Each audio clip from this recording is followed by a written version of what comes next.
Basically, because you're talking to so many subscription companies, you're in so many boards, you've spent so much time in like talking to CEOs. I'm super excited to like ask you some of these questions for my benefit too. So the first one, and I'll just start off there, is when you get like a board deck from a company you're already in the board of, what is the first thing you're looking for? What's like the first page you flip to?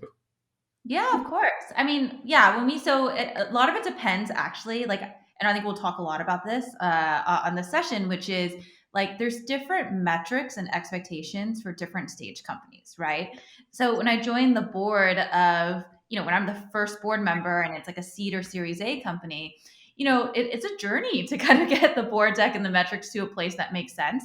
But like if on like a series D, E, F pre-IPO company, there's a different level of expectation. So, I mean, I say the first page I always flip to is I do flip to, there's two pages I really love. One is like the highlights and lowlights, right? Because I just want to know what went well and what didn't go well. And a lot of times there's metrics on there. And then I really love kind of like that one KPI metrics dashboard, which are always the like 3 to 6 metrics that really, really matter. And I'm happy to go in detail on that as well. But I think every investor does it. They get the board deck. It's like 100 slides by the time you're pre-IPO, and you go to like 2 slides. I mean, I think I and other people would kill for that detail on that. So I don't know if you're like able to rattle them off the top of your head, but if you are, would love to hear them. Yeah. No, of course. I mean, I think the goal is to get to this slide by the time you're, let's say like a couple million in ARR. But when you're just getting started, like sometimes the metrics don't make sense. But when you're like, let's call 5 million in ARR, the slide that you want is you'd want like, what is your top line metric, which could be CARR, could be ARR, could be some other metered version of revenue, but you want top line ARR and growth. Then you want some measure of retention, and retention changes based off different businesses, but most of the time we would say logo retention, so just based off customers, and then we'll look at net dollar retention. So how much is your existing base of customers purchasing again 1 year later? Then we'll look at some version of sales efficiency. I have a strong preference for CAC payback because I think it's easier to understand. It's just how many months does it take to pay Totally. back your gross margin affected revenue that you add? Some people look at, some people will just look at like a sales ratio or like, there's lots of different metrics here. Yeah. But I personally prefer CAC payback. And then some measure of burn efficiency. Mm. So, like I personally like looking at net new ARR to net burn. Some people just look at the amount of, runway of months you have until you run out of burn. But there's a couple of metrics there as well. But those are probably the 4 to 5 metrics I always look for. And then it really depends on your company, right? If you are a direct sales business, um, a lot of people look at ACV. What is your average contract value per customer? But if you are a PLG company, a lot of people look at like, what is your percentage conversion from free to paid? Yeah. Or they'll look at what is the engagement metric of DAU to MAU. So a lot of those additional metrics depend on what is your go to market and your business model. But those first 5, I think, are the ones that everyone should have. That makes a ton of sense. It feels like in my when I was doing my first company, people paid a little bit less attention to like the burn multiple and stuff like that. I guess not that people didn't care about burn, but just I guess it wasn't framed that way. Do you find that some of this is changing? Like the what are the things that are now feel important versus used to feel important, or do you feel like this is like fairly stable? So again, I think there's 2 dynamics. One is like what stage company you are. So if you're 5 million in revenue, like I do think people care about like what is your CAC payback and what is your level of burn. Like a very frequent thing we'll look at as investors is like how much new ARR did you add this year and how much did you burn, Hmm. right? And that's like a very common discussion when you're over 5 million revenue. But if you're 1 million in revenue, honestly, they're all kind of made up numbers because like your business is changing so rapidly and quickly. So when you're a very early stage business, actually we're looking a lot at momentum. So we care a lot about how much did your net new ARR, so new ARR that you gained either from new logos or from your existing customers every month. We're looking at how is that increasing the growth rate on a month over month basis. Yeah. And then things like CAC payback, because like it's a little bit made up to have a CAC payback number, because ultimately you would maybe have one salesperson and you go to two, suddenly does your cost doubles. It's just like the math doesn't quite work out. So we try to encourage people to set up the instrumentation to be able to track all these metrics. And the trend line matters more than the actual number when you're an earlier stage company. But by the time you're, say, 5 million in revenue, you should have a really great understanding of what these metrics are for you and what levers you can pull to improve them. I love that point about the trend line and just being able to see it over time. Because if you're not seeing it at all, then you have no clue. Exactly. Um, do you expect your CEOs to know these numbers off the top of their head? I'd say like when you're an early stage founder, we probably don't expect it too much. So if you're like a couple million in revenue, I think we do expect you to understand that it's more about understanding your business and what works and doesn't work, and understanding the levers than the output of these metrics. Because in many ways, these metrics are just outputs, right? Mm, yep. And so, if you're a very early stage founder, I actually really care that you understand the ICP or ideal customer profile that you're selling to, Yeah. and like how much they're willing to pay, what Yeah. other things they're buying. And you should understand like what your top line metric is, like just knowing the momentum of the business. Yeah. But I probably don't care as much about burn multiples or CAC payback. Um, Depending on the type of business you are, if you are PLG or month to month or self serve, you should have a very good understanding of churn from the early days, because you get so much information. Like if you have month to month customers, you actually get information on your churn every single month. But if Yeah. you're selling an annual subscription, realistically, you won't have a renewal for 12 months. And so it's just hard to have that level of expectation. So a lot of it depends on the type of business you are. Actually, that's a really good point. I want to pull in that thread a little bit because when you're a month-to-month business, it's so you have this such a good rapid feedback loop every single month. When you're an annual business, not only is the feedback loop longer, but if your business is changing rapidly, that 1 year, like everything has changed for you since you acquired that customer, and maybe you're acquiring different kinds of customers, or maybe your ICPs change and all this stuff. How do you how do you advise founders in dealing with that, like that feedback loop issue when it comes to more annual contract type of businesses?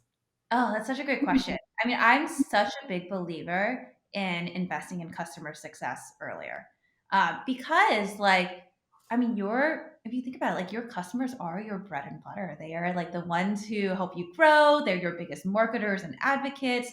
They are your biggest input into the product. And so, I'm a big believer in I love hiring customer success reps early, but also in the early days, like Sidharth, you are customer success, right? You are talking to your customers all the time. Yeah. Um, and so I'm a big believer in having a lot of touch points with customers, even from day one, right? Yeah. Because they will inform your product. They will inform like, and they'll let you know how happy they are, and like you'll get the sense from like product engagement as well. But I think retention is an output metric, right? Like you should have even if you are an annual product or annual subscription, you should really know and have a very great sense as to what that renewal will look like, a quarter or two before you hit the renewal cycle. And you can do that through, NPS surveys, lots of engagement, constant feedback. That's actually really important to us as well. So there's all these pre-metrics before you get to the output metrics, we say. Yeah, such a good point. I was going to ask this just for fun. It seems like NPS has become a very um, polarizing thing for some reason, and I'm curious what your NPS and NPS was. Oh, NPS. The funny thing is like, so I don't know if you know this, but at Andreessen Horowitz, we treat our GPs and investors like a product. And Oh, so, really? like, have you ever received my NPS score? No. Yeah, so we NPS all of our founders, not just people we invest in. Yeah. And by definition, like VCs only invest in a very small percentage, right? Yeah. Yeah. So we survey every meeting, every founder we've ever met, and get an NPS score. That's Um, awesome. and so, like, I'm a personal big believer in NPS. Now, the problem is you can game NPS. So it's very funny. We looked at this. founders who are product founders in general will NPS lower because they understand how the math works. And Oh, so they understand I think what like 8, 9, 10 yeah, is your contributor, and then like it's 6 or 7 is neutral, and then everything else is a contractor or something like that. yeah. Um, because product people understand how NPS works, they game the system more. Well, most people actually have no idea how the NPS Too score much works. is sevens. So so basically product people tend to score higher because they understand Uh, that like if you give a 7, someone might be really happy with 7, but they know it's too much yeah, for. Well, yeah. everyone else like follows a more typical distribution. So product people actually end up scoring higher. That's so funny. I also wonder how this works in geographies, in different geographies. I remember the first time I was in Singapore taking an Uber, all the reviews were significantly lower, and this like really intuitively made sense to me because my wife's from Singapore, and the attitude that she always has is like, "There's always room for improvement. No one's perfect," and so like to her, a 7 is like, but It's that's not how awesome. app stores work. And depending on what system you use, like sometimes 8 is neutral as well. And Yeah, so like, yeah, like and a lot of people say like, oh, eight's really good.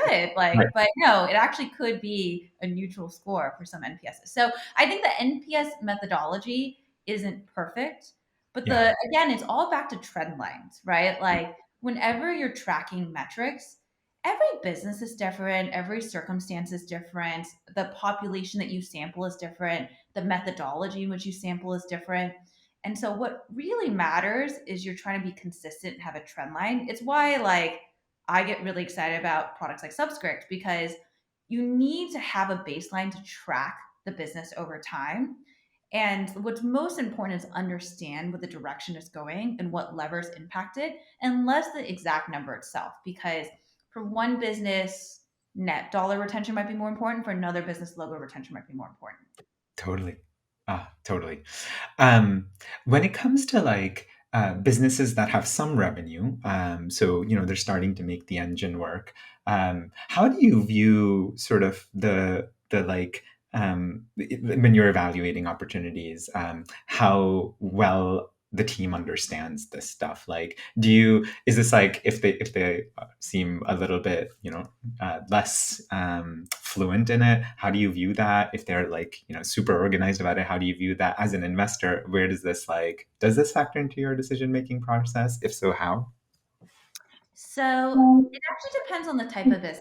So I would say if you are an open source infrastructure company and your project is taking off, but you don't initially have as much commercial or metric DNA, that's actually not a huge concern. Just because when you are a PLG product, like if your viral network effects are just kicking off, then you don't need as much direct sales or commercial DNA or metrics oriented nature to have the business take off.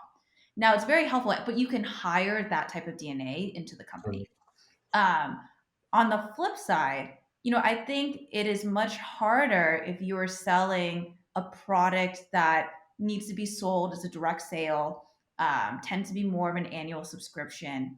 Um, and theoretically in a market that could have more competitors emerge, then the focus and DNA around metrics and having a more commercial DNA, I think we value more highly, especially in at least the founding team, but it may not necessarily have to be the CEO. Because how you go to market does have a very big impact and influence on a company's success if a lot of competitors do enter into the market. So for us, it depends on a lot of what is the right go to market fit and right kind of DNA match for each product and type Totally. of company, as opposed to saying blanket, and I think there's a preference based off founders. Like, I think I am a very analytical person. And so, like, I naturally jive with very analytical founders as well. But I think it really comes down to the type of product they're selling, the customer base they sell into. Cool. That makes a ton of sense. Um, when it comes to hiring for that first like finance person and team, do you have any advice for founders on when? And then I don't know if this is like too far, but also what to look for. So the when question, gosh, it's coming up so much even in my portfolio right now. I Yeah, think the when depends on the like again, it comes down to the DNA of the founding team. yeah, So a lot of times you have a more analytical individual in the founding team, yeah, and thus they inherently are more metrics oriented. And thus you actually don't need that metrics or finance biz ops or first finance person hire until a little bit later. Like it's not uncommon until like the series B or even later sometimes to have that individual give the DNA in the team. Some other teams, they just don't have that DNA or it's not a first priority. And I think the moment you know the answer is when you need it is if nobody in the company is tracking it. So if yeah, nobody knows anything past AR and burn, it's probably time, right? And yeah, that first persona, it depends again on like the type of product and business you are. Sometimes a first persona ends up being a little bit more of a sales ops person because it's more about optimizing having the right, Salesforce metrics and optimizing the pipeline and understanding like what the right ICP and conversion through is and what yeah, marketing channels are working, what aren't. Like sometimes it ends up being more of a sales ops type person. With the other people, it's, hey, I just like accounting is a mess and like I need to be able to close the books and like have baseline forecasts and financials. And a lot of times that's the same rule, right? In a first time company. So it kind of depends on what you're looking for. Um, hmm, I would say like in the most ideal scenario, it's like great to, and this is a general statement on hiring and recruiting. It's great to hire, say, a biz ops person who has done it at a great company and seen growth, but now it was the number two and now wants to be the number one. yeah, That's obviously always the best option, yeah, but not always the outcome, right? Like, I think what's more important is a little bit less the skill set and more like the self starter, someone who can mhm, build everything from scratch. yeah, And so sometimes that could be the ex banker or consultant who is just really scrappy and hungry to build everything. And sometimes it's that biz ops or finance person who saw it at a bigger growth startup and saw scale and now wants to build it on their own. yeah. Hmm. Um, for the sorry, I lost the question I was thinking about.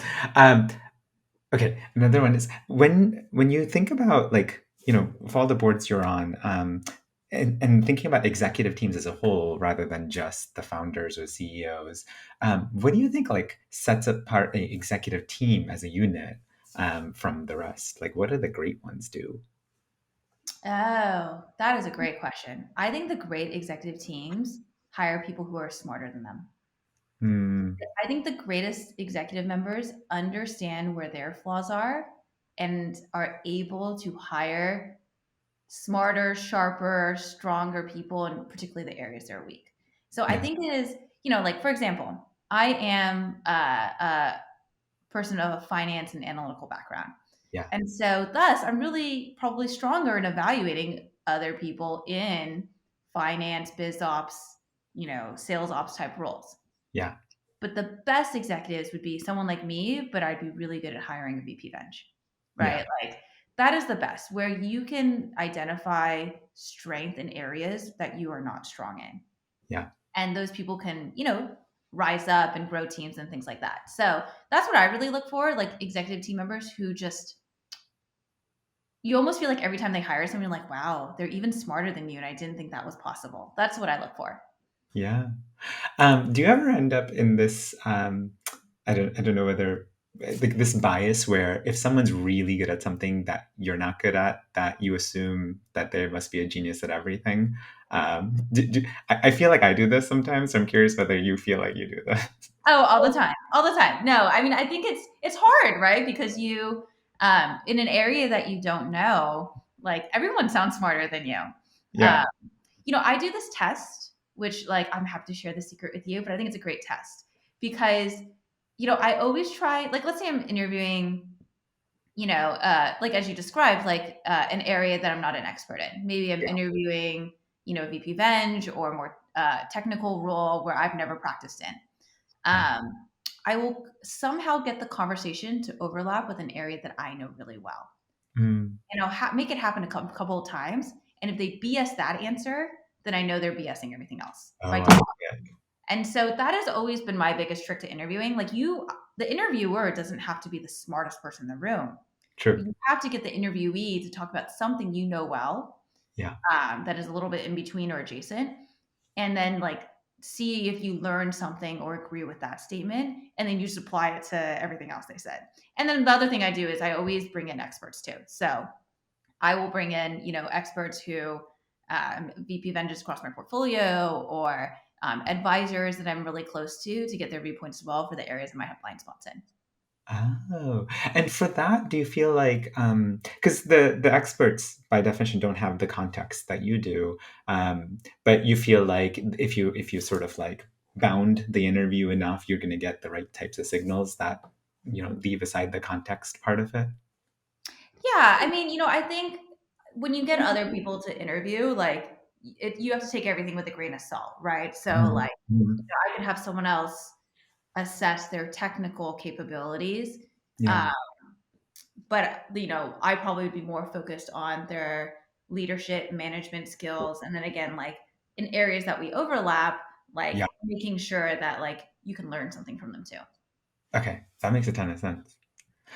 Um, are there any things that you feel like, in general, we as like a, I don't know, let's call us all a SaaS industry, that we should go, that if we went deeper on, or if we understood better about our businesses, like as like a community, then we would all be better off, or like it's like a missing piece of, missing or underdeveloped piece of our understanding of what we're doing or building, or trying to evaluate. Oh, it's a great question. I mean, it's one of these things where like I do think every business is very unique. And I almost sometimes think we have over indexed on metrics and benchmarks because Yeah, by definition, benchmarks are average if you really yeah, think about it, right? yeah, Like if you were to take the top SaaS companies out there, yeah, they would not necessarily all look great on every SaaS metric, but there yeah, was probably one metric or one component just like really, really stood out, right? Like Slack was all about crazy early engagement and like a great like viral coefficient that like people just kept bringing on their friends. And that's yeah, not the standard metric that most people look at, but like it was just their superpower. And yeah, so I do think one of the challenges with a lot of SaaS companies who are very focused on metrics is like by definition benchmarks are average. And so yeah, you kind of have to figure out for your company and your business like what is that superpower that makes you really really stand out. yeah. Um, in contrast to like overthinking metrics, or being too obsessed with them, are there ones that you feel like people, always don't quite understand as well as they should, or like they tend to make a mistake with, or they tend to misinterpret? Is there a metric or set of metrics that you feel like is like that? Oh, that's a great question. I mean, I think let's see. Actually, that's a great question. Well, like let's take retention metrics for example, right? Yeah, Like if you look at like gross retention, so just like either dollar loss or logos loss any given year, you can't actually benchmark across all companies because it is inversely related to like ACV or what customer segment you're selling into. And so if totally. you're selling to the SMB and you have like a 12K ACV, actually having like a 70 or 75% annual retention is considered pretty good because a lot of your customers just, it's the nature of the business to go out of business. Yep. Um, but like if you are selling like a 50K or 100K ACV deal and selling more mid market or up market to the enterprise, you better be 90% retention or higher. And so there Yeah. are like some misunderstandings of what is good retention given that. And similarly, actually, I'm going to change my answer. I think net dollar retention is actually the most uh, incorrectly used number and cited number Oh yeah. because in actuality, if you are let's call it like if you're a metered billing business, like let's say you're like Twilio and like it just pays you go and like it goes up over time, like your net retention is just so infinitely high. it almost doesn't even count as a metric anymore. Like it's just like not the way net dollar retention was created was really to understand if you sold as a sales team more product to your existing customer base, Yeah. like how much more would they buy over time? Yeah. And it's just like if you have a direct sale business versus like a self-service PLG business, like Yeah. you just can't compare the net dollar retention between the two. It's just like not even a reasonable comparison. And Yeah. so it's just interesting that like it's probably the most incorrect benchmarked uh, metric out there because in actuality, like what really matters is your go to market and your customer segment that you sell into. And then Yeah. you can maybe benchmark those numbers a little bit. But retention and net dollar retention are like massively misquoted and misused and actually misdefined all the time. Totally. Actually, a related question. If someone comes to you and cites, quotes a LTV CAC number that just makes no sense, like you're just like, that the math was probably wrong. What is the first question you ask? Or like, what is the next thing you go to try to understand? Like, let's say they say, oh yeah, my LTV CAC is like 30 to 1. Like, what's the next thing you say? So, I mean, I love that you said that Like, because I am very opposed to LTV to CAC ratios. oh, So I don't believe, I think they make a ton of sense in the consumer world uh-huh. because the purchases are less repeat. And Yeah. thus, you need an LTV to CAC ratio because retention is lower on the consumer side. So the LTV number matters more. Yeah. On the SaaS side, retention is high. Yeah. There's a lot of repeat usage. Yeah. And thus, the LTV assumptions are just incredibly volatile based off whatever retention number you assume, right? And so it ends up being not a very accurate number. And Yeah. so, yeah, so to dissect it, I would say, first I would say is like, what is your CAC payback? Because that's the real answer it should be. Yeah. But then after that, if you are focused on LTV, I tend to time box LTV a lot. Yeah. And so some people will say 3 years, some people will say 5 years, but time boxing helps it a lot in terms of what is the calculation. But I almost just ignore the LTV number and I just ask you what CAC is.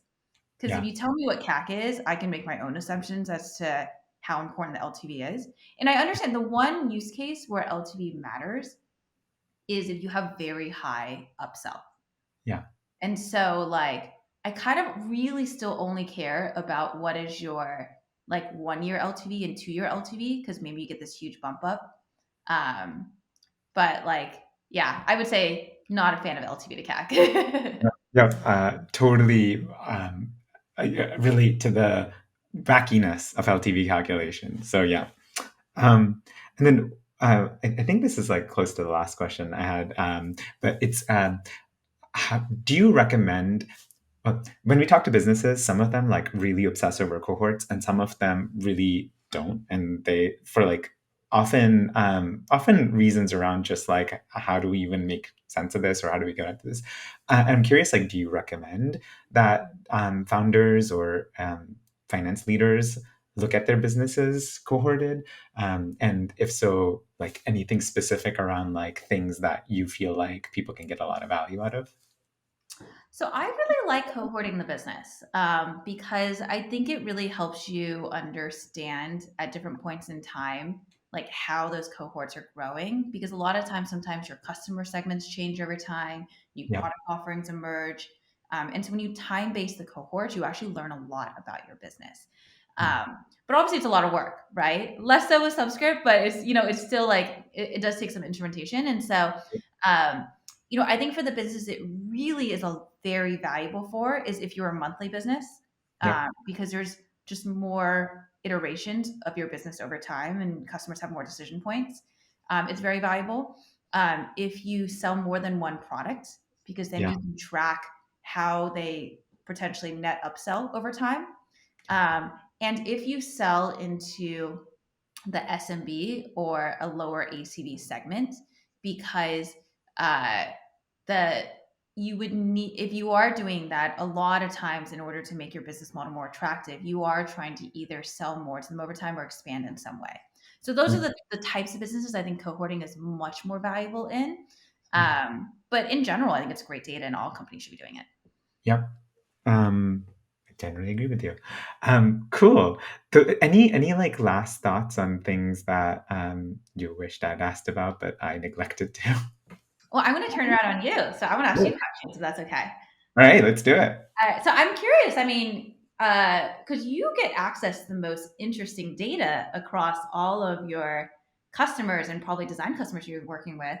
Like, what would you say is like the most unique metric that you've seen companies track or start to track?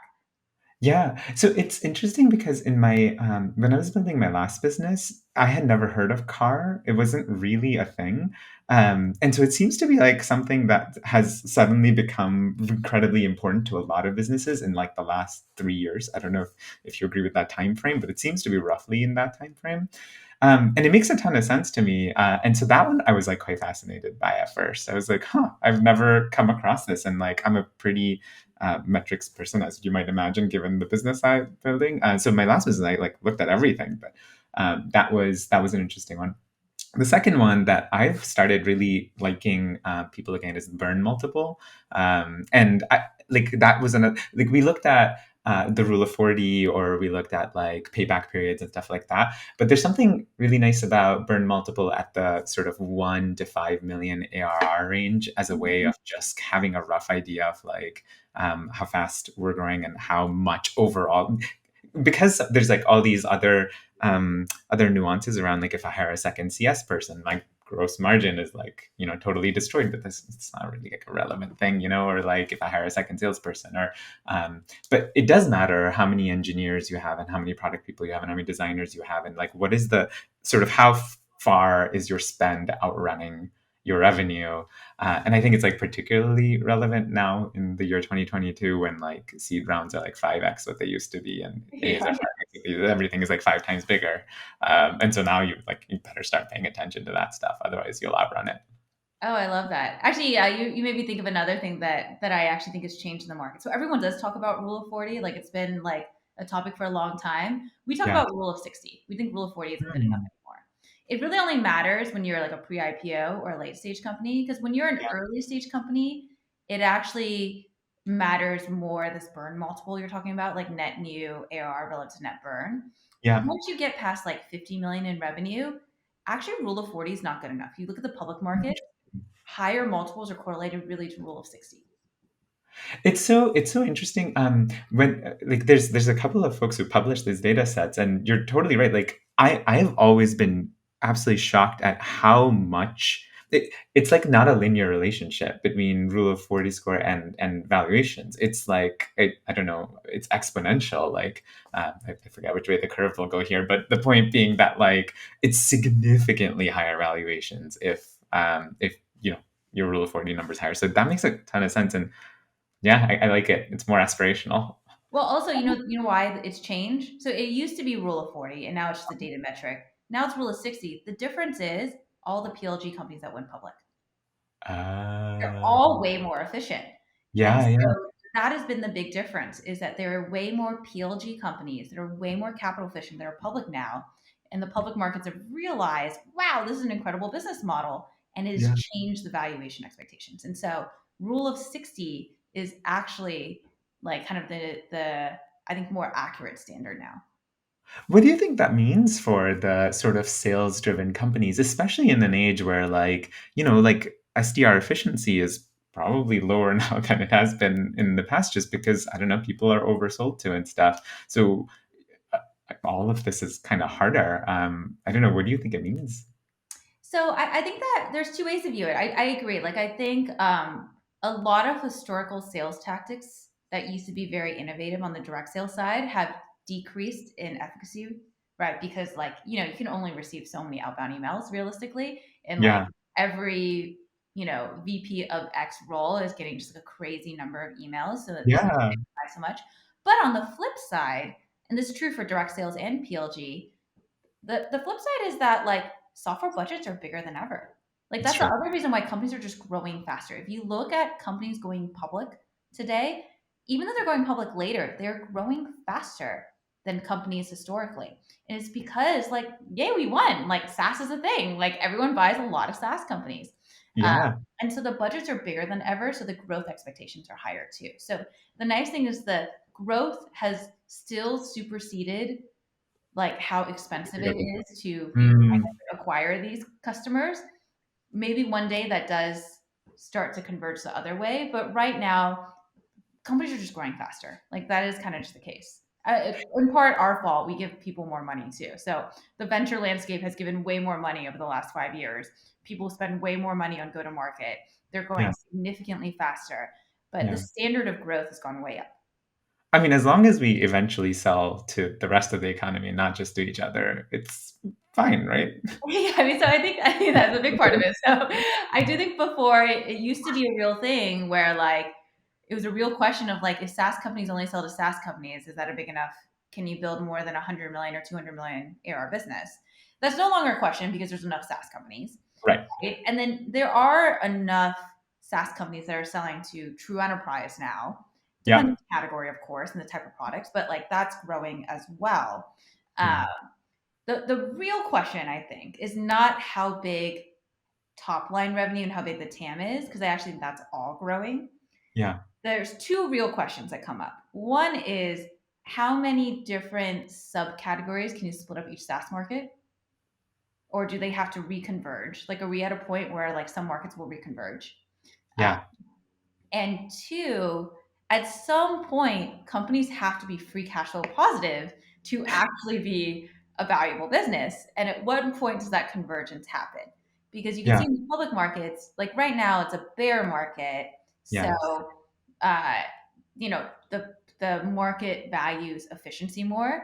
Yeah. But even 6 months ago, it was such a bull market that like the multiples were 2x higher and it didn't matter how efficient you were. So like it goes back and forth. Public markets, I mean, in my world, honestly, like public markets are useful to kind of follow and understand, but it doesn't really impact. Like if I meet a great founder and they're building something cool, if like the public markets halved, it really doesn't impact me at a seed or series A. Like 10 years away, right? Or Yeah, it's potentially. just like I mean, they could go back up again. Who knows?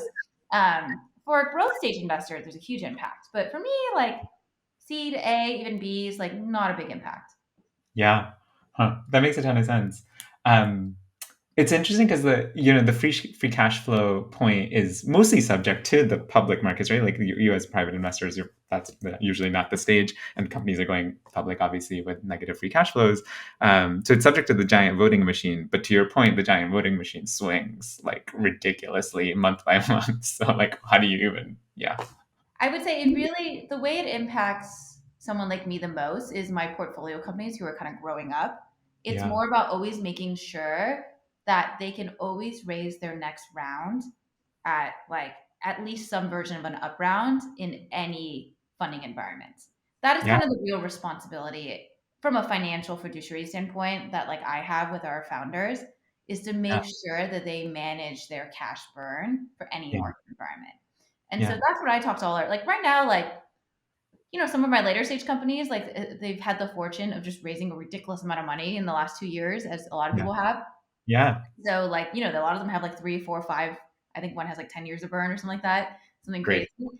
And the ones that really matter, if you're high burn and you were fortunate to raise very early and your little later stage and the market environment is now shifted, you have to yeah, be more cautious to about burning at that same level because who knows when multiples go yeah, back up, if ever, right? Like you have to be realistic that like you can't always expect the multiples go back to a certain level because you just don't know. And yeah. I guess honestly, it's anyone who tries to predict the market is just wrong. true. And so as operators, like that doesn't mean you have to be a bit more, um, in some ways, a bit more conservative because your downside is like the company's over, and so you have to like manage that downside regardless of what market you're in. Um, that part, I as a founder personally find that like that balance is like fairly hard to strike because you don't want to, you want to play to win. You're not playing to not lose, but on the other hand, you also don't want to lose. Yeah, You know? it's a hard balance, and so like it's just I think like that's why just educating founders very early on as to look metrics, what's considered good and bad changes, Yeah, right? Like Yeah. on average, like, even it used to be like everyone used to talk about like Jason Lemkin's like double, like triple, triple, double, double, double. Right. Right. And that was like, I mean, Jason did a phenomenal job. He like coined that, everyone followed it, it was the standard. That would not be considered the top growth trajectory anymore, right? Even Yeah. though it's incredible. And Yeah. so, like, if you look at the last, like the recent generation of companies, so many of them are growing 5 to 10x in the same time period that a historical company tripled. And it's Yeah. because, again, like SaaS budgets are bigger, companies are raising more money, like they've just changed the standard. And so, like, I don't think it's hard for a founder to always keep up with like all the moving trends. I view my job as at least putting it all out there and educating them. And Yeah. ultimately, like they have to figure out the way they want to run their business and what makes the most sense for their company and product. But Yeah. like being able to track it, see the trend lines, and then compare it from a benchmarking standpoint to external is always very useful.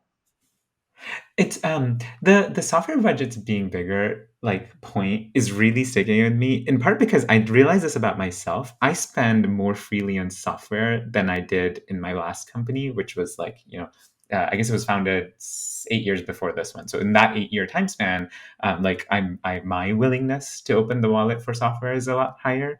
And like I'm a software person. I've been like programming since I was a kid. Like I've been, I care about software, but still like my willingness to spend so much. And I feel like that's generally true for tech people.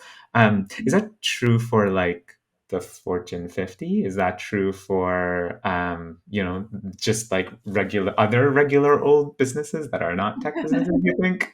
I like how you say What people regular doing- old businesses. We're Well, not people doing regular. real things, not Yeah, moving bits. I think it's going by.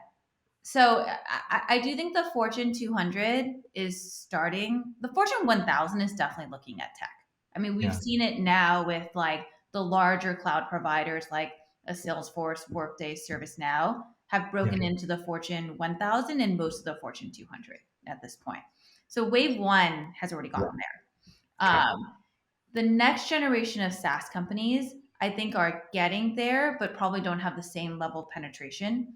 And there is a lot of complexity at the Fortune 200 scale that, like, realistically, if you are a really early stage company, may not be the best use of your time, right? Like, there actually is a huge benefit. Like, if you think about Salesforce in the early days, they sold mostly in the mid market, Mm, test and iterate their product, get a lot of feedback, and then moved up.